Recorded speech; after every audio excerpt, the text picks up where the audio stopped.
आपका, आप देख रहे हैं इंडिया टीवी। आपके साथ मैं हूं प्राची पारशर और वक्त है प्रहार का। महाराष्ट्र की सभी 288 सीटों पर वोटिंग हो रही है। 5 घंटे बीत चुके हैं। पोलिंग बूथ पर लंबी लंबी लाइन लगी हुई है।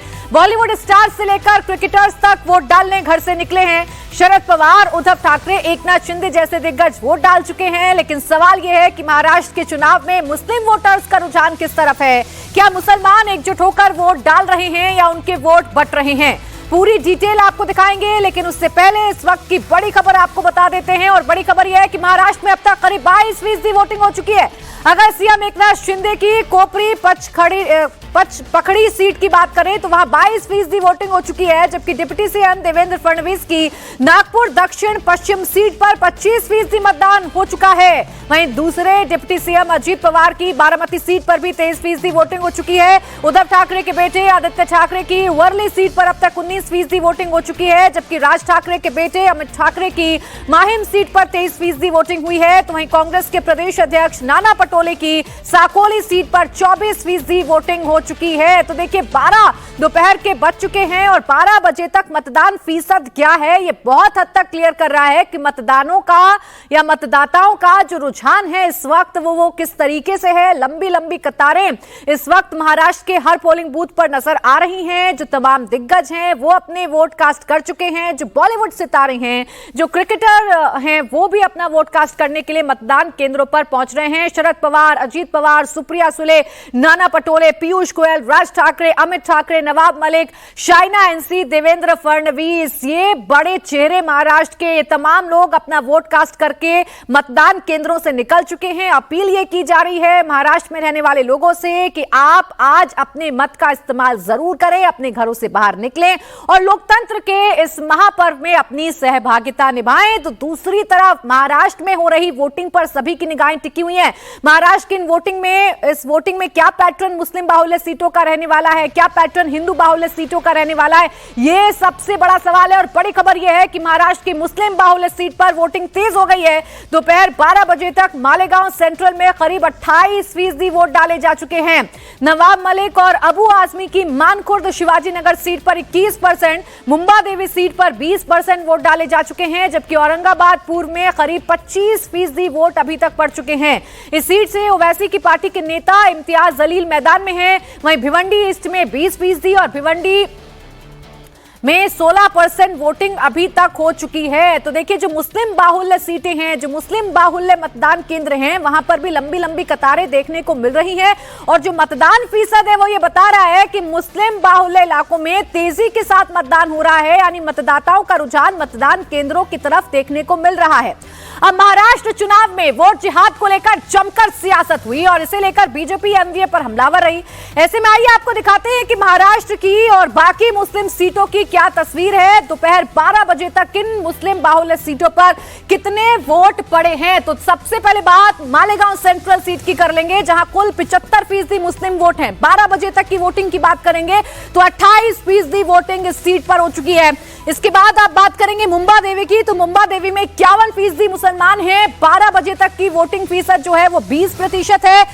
मानखुर्द सीट की बात करेंगे तो यहाँ 53% मुस्लिम वोट हैं और 21% अभी तक मतदान हो चुका है। भिवंडी ईस्ट की बात करेंगे तो 51% मुसलमान हैं, 20% यहाँ पर वोटिंग हो चुकी है। और इसके अलावा भिवंडी वेस्ट की अगर आप बात करेंगे तो 50% मुस्लिम वोट यहाँ पर है और 12 बजे तक का जो मतदान फीसद है वो 16% का है। सबसे ज्यादा अभी तक मालेगांव सेंट्रल सीट पर मतदान फीसद देखने को मिल रहा है। ये वो सीट है जो मुस्लिम बाहुल्य सीट है और यहीं पर सबसे ज्यादा निगाहें टिकी हुई हैं कि क्या यहां पर वोट जिहाद होगा या फिर मुस्लिम वोटर्स में बिखराव होगा। आगे की सीट भी आपके सामने रखती हूं। भाई खला की बात करें तो यहाँ 42% मुस्लिम वोट हैं, 21% यहां मतदान हो चुका है। औरंगाबाद पूर्व की बात करेंगे तो 39% मुस्लिम वोट है, 25% 12 बजे तक मतदान हो चुका है। औरंगाबाद वेस्ट की अगर आप बात करेंगे तो 18% मुस्लिम वोट है, 12 बजे तक 21% मतदान हो चुका है। वर्सोवा की बात करेंगे तो 34% मुस्लिम वोट है, 20%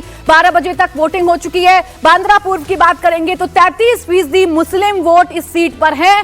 अभी तक की बात करेंगे तो आंकड़ा है 19%, यानी कि 19% जो मतदाता हैं वो अपने घर से बाहर निकलकर अपने मत का इस्तेमाल कर चुके हैं। महाराष्ट्र का ये चुनाव कई मायनों में खास है क्योंकि यही चुनाव तय करेगा होगा कि क्या मुसलमान एक मुश्त वोट एमवीए को करेगा या फिर मुस्लिम वोटर्स में बिखराव होगा। और इसीलिए उन सीटों की बात हम कर रहे हैं जिन सीटों पर मुस्लिम वोटर्स ज्यादा हैं। अणुशक्ति नगर की बात करेंगे तो मुस्लिम वोट 29% है। 12 बजे तक का जो आंकड़ा है वो 22% का है। मलाड वेस्ट की अगर आप बात करेंगे तो 28% मुस्लिम वोट है। 23% यहां वोटिंग हो चुकी है। कलीना में 25% मुस्लिम वोट है। 12 बजे तक 22% मतदान हो चुका है। परभड़ी की बात करेंगे तो 25% मुस्लिम वोट है। 24% मतदान हो चुका है। जबकि बालापुर की बात करेंगे तो 24% मुस्लिम वोट है और 12 बजे तक 22% मतदान इस सीट पर भी हो चुका है। तो पूरी कोशिश की गई मुसलमान वोटों में बिखराव करने की या मुसलमान वोटों को एक मुश्त अपने खाते में करने की, और उसका क्या असर पड़ रहा है वो मतदान केंद्रों को देखकर समझ में आ रहा है। धुले शहर की बात करेंगे तो मुस्लिम वोट है 22%। 12 बजे तक 24% वोटिंग यहां पर हो चुकी है। कुर्ला की बात करेंगे तो 31% यहां पर मुस्लिम वोट है। 21% 12 बजे तक वोटिंग हो चुकी है। वाशिम में 20% मुस्लिम वोटर्स हैं और यहां 12 बजे तक 24% वोटिंग हो चुकी है, यानी कि इतने परसेंट मतदाता अपने घर से बाहर निकलकर अपने मतदान का इस्तेमाल कर चुके हैं। सिलोट की बात करेंगे 20%, 31% यहां वोटिंग हो चुकी है। नासिक सेंट्रल की बात करेंगे तो 20% मुस्लिम वोट हैं। 24% मतदान अभी तक हो चुका है। तो महाराष्ट्र का ये चुनाव क्या वोट जिहाद पर हो रहा है? बटेंगे तो कटेंगे नारा चल रहा है। आखिर क्या है मुस्लिम मतदाताओं का रुझान और क्या है हिंदू मतदाताओं का रुझान, ये सब कुछ आज हो रहे मतदान के बाद क्लियर होगा। लंबी लंबी कतारें जो हैं वो बहुत कुछ बताने के लिए काफी हैं। मेरे साथ मेरे सहयोगी इस वक्त जुड़े हुए हैं अलग अलग जगहों से। सचिन चौधरी मालाबार हिल से हैं, राजेश कुमार बांद्रा ईस्ट से हैं, दिनेश मौर्य जुहू से हैं, समीर बिसे बारामती से इस वक्त हमारे साथ हैं। मैं सचिन सबसे पहले आपके पास आ रही हूं, क्या देख रहे हैं आप मतदान केंद्रों पर? कितनी भीड़ है और क्या सबसे बड़ा मुद्दा जो मतदाताओं के भीतर है जिसको लेकर वो वोट कास्ट कर रहे हैं आज अपना? तो ऐसे वोट जीत रहे हैं क्या वो? जी, मैं सीधा आपको मतदान केंद्र की तस्वीरें दिखाना चाहूंगा कि ये मलबार हिल का एक्टिविटी स्कूल का मतदान केंद्र है। यहाँ पर आरबीआई गवर्नर से लेकर मिलिंद देवरा और कई सारे यहाँ पर जो बिजनेसमैन है वो वोट करने आता है। हाई प्रोफाइल एरिया कहा जाता है, हाई प्रोफाइल जो है ये मतदान केंद्र है। कई सारे लोग हैं हमारे साथ, कुछ मतदाता भी है और जिसमें देखिए आप उत्साह युवतियाँ है, महिला है और बुजुर्ग भी जो है वोट करने यहाँ पर निकले हैं। आपसे सबसे पहले बात करना चाहेंगे, आपका नाम क्या है और इस चुनाव में आपके दिमाग में कौन सा मुद्दा इंपॉर्टेंस आपको लगा, कौन सा मुद्दा को देखकर आपने वोट किया? क्या आपको करप्शन का मुद्दा लगा? इस चुनाव में हिंदू मुसलमान का भी मुद्दा आया, डेवलपमेंट का मुद्दा आया, बिटकॉइन के आरोप लग रहे हैं कि बिटकॉइन घोटाला हुआ है, वोट फॉर कैश का मुद्दा आया है, क्या मुद्दे आपके दिमाग में हैं? गुड मॉर्निंग, मेरा नाम शिबानी है। I stay here only at Altamount Road. मुद्दे तो बहुत है लेकिन that we leave it up to the government what they need to do best for us. We want a clean, clear and pure country with minimum corruption and keeping in mind prosperity for all. Corruption नहीं होना चाहिए आपका कहना। आपने 2 सरकारें देखी 5 वर्षों में, उद्धव ठाकरे की सरकार और एकनाथ शिंदे की सरकार। आपको लगता है कि मुंबई में डेवलपमेंट हुआ है और करप्शन किसके काल में हो? क्योंकि वो वहां पर भी कोविड घोटाले के आरोप लगे और यहाँ पर भी खोके के आरोप लगे। आपको क्या लगता है डेवलपमेंट किसने किया और करप्शन ज्यादा या कम किसने किया? वो मैं ज़्यादा नहीं कुछ कहना चाहती, लेकिन डेवलपमेंट ये सरकार के साथ में हुआ है। जी, सीनियर सिटीजन भी है, आप बताइए कि आपका नाम क्या है, आपकी उम्र कितनी है और आप इस उम्र में भी यहाँ पर वोट चलकर आई है, क्या मुद्दे आपके लिए इम्पोर्टेंट नजर आते हैं चुनाव में? My name is Khurshid Bahadurji. I'm 94 and I would like the environment protected. I want Bombay to turn green and beautiful and less corruption. Corruption मुद्दा है आपके लिए। आज बिटकॉइन का मुद्दा सामने आया है, पैसे बांटने का आरोप लगाया जा रहा है, वोट जिहाद, नोट जिहाद के आरोप हो रहे हैं। आपके लिए कोई मायने रखते हैं मुद्दे? नहीं, मेरे को I have no पर्सनल। देखिए आज मतदाताओं के हाथ में है कि किसकी किस्मत का ताला सचिन वो खोलते हैं और इसीलिए उनके जहन में क्या मुद्दे हैं उस पर खुलकर भी बात कर रहे हैं। राजेश, मैं आपके पास आ रही हूँ। महाराष्ट्र का ये चुनाव दिलचस्प चुनाव रहा, आखिरी वक्त तक नारे बदलते रहे, मुद्दे बदलते रहे और खुलकर हिंदू मुसलमान इन चुनावों में हुआ है। आज जब आप मतदान केंद्रों पर खड़े हैं, लोगों से बात करिए, मतदाताओं से बात करिए कि उनके जहन में कौन सा मुद्दा सबसे ज्यादा घर कर गया है। बिल्कुल, सीधे मतदाताओं से ही बात कर लेते हैं। वोट दे के अभी निकली हैं आप, वोट दे के निकली हैं, क्या नाम है आपका? सुप्रिया। सुप्रिया जी, सबसे बड़ा मुद्दा क्या रहा? क्योंकि चुनाव प्रचार के दौरान हमने देखा कई तरह के नारे आए, बटेंगे तो कटेंगे, एक हैं तो सेफ हैं, इस तरह के नारे आए। फिर मुद्दा आया, बिटकॉइन का मुद्दा आ गया, विनोद तावड़े पर पैसे बांटने का आरोप। ये सारे मुद्दे रहे कि कोई और मुद्दे को ध्यान में रख के आप वोट डालें? No, see, this is our responsibility. अच्छा, so basically ये हमारा responsibility है. So I have come here to complete my कोई responsibility. एक इशू दिमाग में रहा होगा कि ये इशू है, इस पे मुझे जाके वोट करना है? नहीं, इशू नहीं है. क्या नाम सर आपका? जवाहरलाल सुथार। क्या मुद्दा रहा जब वोट करने आए पोलिंग बूथ पे? मुद्दा हिंदू मुद्दा और क्या है? हिंदुत्व का मुद्दा। क्यों ऐसा? हिंदू है हम, हिंदुत्व का मुद्दा है, इसमें क्या है?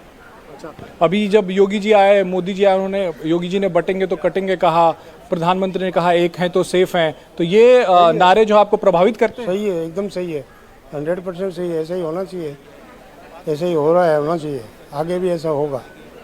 क्यों इसे क्यों सही मानते हैं? क्योंकि दूसरी तरफ से हम देख रहे हैं कि मुस्लिम धर्म गुरु आ रहे हैं और कह रहे हैं महाविकास अघाड़ी को वोट करें आप। वो लोग बोल रहे हैं हम लोग ऐसा कर रहे हैं, वैसा कर रहे हैं, सबको बोल दिया सब वोट करो, वो जीतेंगे, ऐसा करेंगे, वैसा करेंगे। ऐसा होता है क्या कभी? लोकतंत्र में ऐसा होता है? नहीं होता। हिंदुत्व की रक्षा, हिंदू और हिंदू समाज, सनातन धर्म की जय। कौन कर रहा है हिंदुत्व की रक्षा? मोदी, योगी जी कर रहे हैं, मोदी जी कर रहे हैं, BS अमित शाह कर रहे हैं, सब कर रहे हैं। कौन जीतेगा यहाँ पे चुनाव? बीजेपी। मैम आप इधर आई। मैम क्या नाम आपका? सुशीला।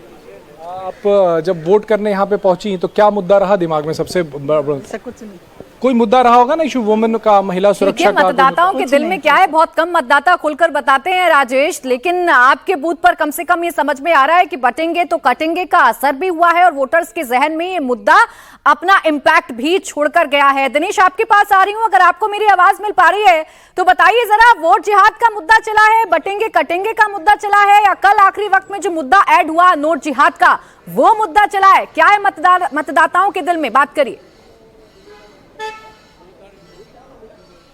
देखिए, अक्रॉस महाराष्ट्र को अगर हम देखें तो 5 बड़े रीजन में पूरा महाराष्ट्र बटा हुआ और हर एक रीजन के हिसाब से ये जो बड़ा मुद्दा है, कटेंगे तो बटेंगे या फिर एक है तो सेफ है, ये रीजन वाइज अगर देखें तो इसका इंपैक्ट दिखाई देता है। विदर्भ में जो है इस मुद्दे के बजाय कपास और सोयाबीन सबसे बड़ा मुद्दा है, लेकिन मराठवाड़ा जहां पर पोलराइजेशन बहुत ज्यादा है वहां पर यह मुद्दा जरूर असर करता हुआ नजर आ रहा है। शहरी इलाकों की बात करें, खासतौर पर मुंबई की बात करें तो मुंबई में जो बुनियादी मुद्दे हैं, खासतौर पे इंफ्रास्ट्रक्चर का जो मुद्दा है वो सबसे बड़ा मुद्दा, और इसी मुद्दे के इर्द गिर्द जितने मतदाताओं से हमारी बातचीत हो रही, सभी का यही कहना है कि विकास के मुद्दे पर वो मतदान कर रहे हैं। इंफ्रास्ट्रक्चर शहर के लिए जरूरी है, जो सियासी मुद्दे हैं या फिर जो सांप्रदायिक मुद्दे हैं उनके इतर हटकर वो चाहते कि शहर का विकास हो। तो शहरी इलाकों में ये मुद्दा काम नहीं कर रहा है, लेकिन मुस्लिम डोमिनेटेड जो इलाके, जहां मुस्लिम बहुल इलाके, वहां पर जो मैं आपको रोक रही हूं दिनेश, अनुपम खेर अपना वोट कास्ट करके निकले, क्या कह रहे हैं सुनवा देते हैं। पहली बात तो जितने भी लोग अपने घरों में बैठे हैं उनको ज़्यादा से ज़्यादा संख्या में आकर वोट देना चाहिए, ताकि हम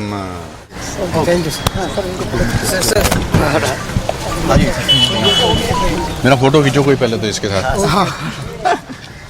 अपना वोट दीजिए और प्रजातंत्र के इस पूरे उत्सव को और ज़्यादा दूर तक पहुंचाएं। इलेक्शन कमीशन की क्या क्या तैयारी आपको दिखी? आप बहुत अच्छा, इस बार बहुत अच्छा इंतजाम है। देखिए, आपको बाहर रोक दिया गाड़ी को, फिर यहाँ आके फिर यहाँ अंदर। It's a very well organised election happening.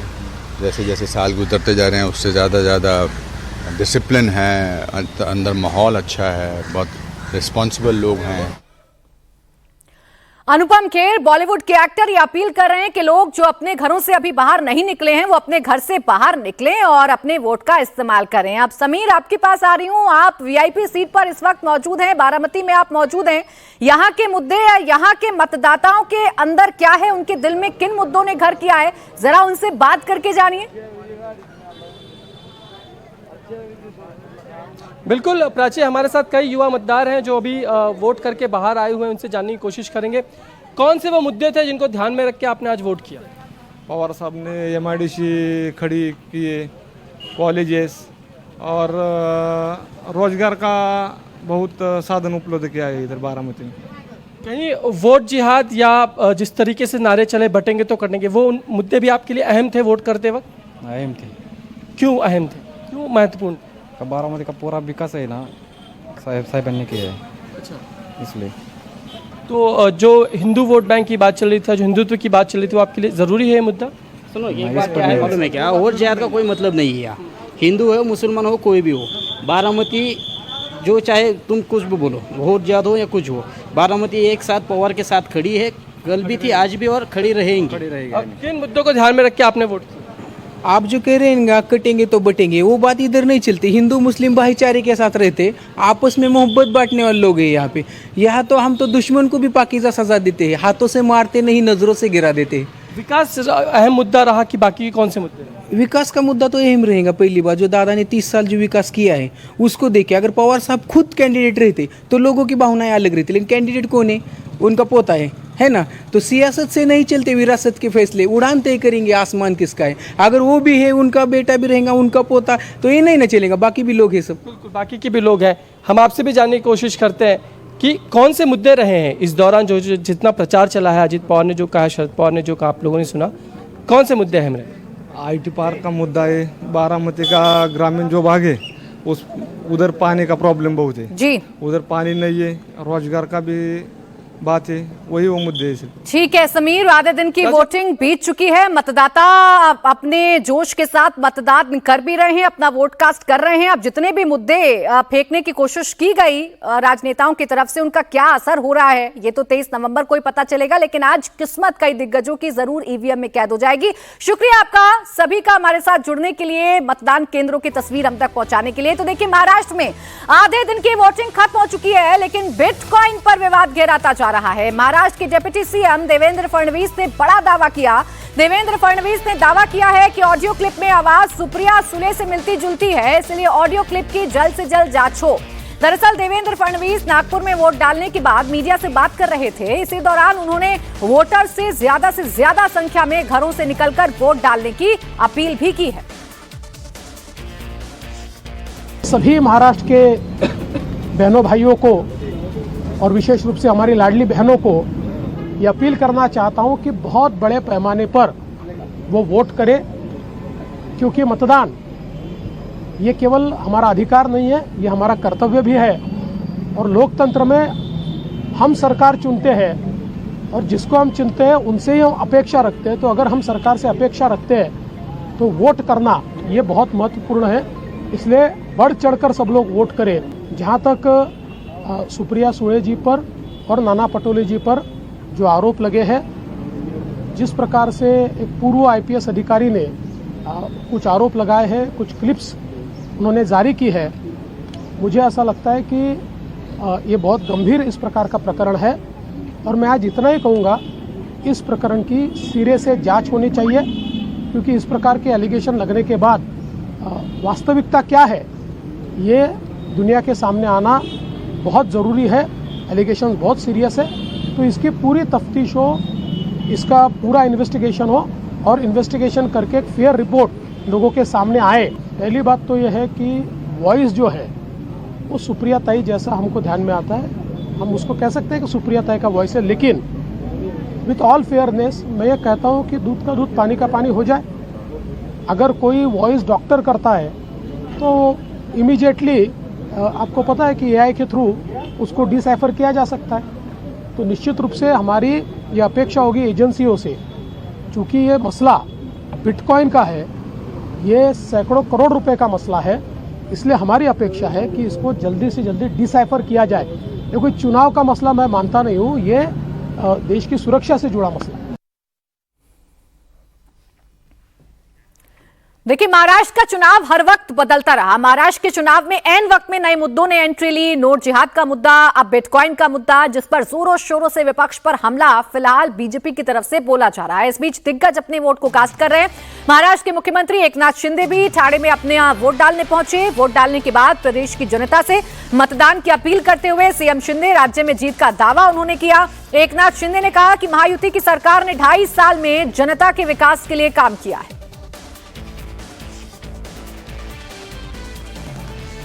पवित्र दिन है, ये उत्सव है, ये लोकशाही को समृद्ध और मजबूत करने वाला उत्सव है। इसमें सभी ने मिलकर इस उत्सव में सहभागी होना चाहिए, सभी ने वोट करना चाहिए, क्योंकि ये महाराष्ट्र को शक्तिशाली बनाएगा, देश की अर्थव्यवस्था को मजबूत बनाएगा। इसलिए आज का दिन बहुत ही महत्वपूर्ण है। ये मतदान सभी लोग करें और हमारी लोकशाही समृद्ध करें, प्रगल्भ करें, मजबूत करें। और पिछले 5 साल का कारोबार लोगों ने देखा है। 2019 में क्या हुआ था लोग आज भूले नहीं है। लोगों का मैंडेट क्या था और लोगों का मैंडेट था महायुति। जनता का मैंडेट था महायुति, लेकिन सरकार महायुति की नहीं बनी, इसलिए वो लोगों के ध्यान में है पूरी तरह। और 2.5 साल का कार्यकाल भी देखा है उन्होंने और हमारे 2.5 साल का भी देखा है। और इसलिए हमारे 2.5 साल में एक तरफ विकास, जो विकास को रोका था हमने उसको शुरू किया। और मुझे विश्वास है 2.5 साल में जो महायुति ने काम किया है, जो कल्याणकारी योजनाएं, जो विकास, उसके बलबूते पे आने वाली सरकार जो है मजबूत पंपिंग मेजोरिटी की, ये महायुति की होगी।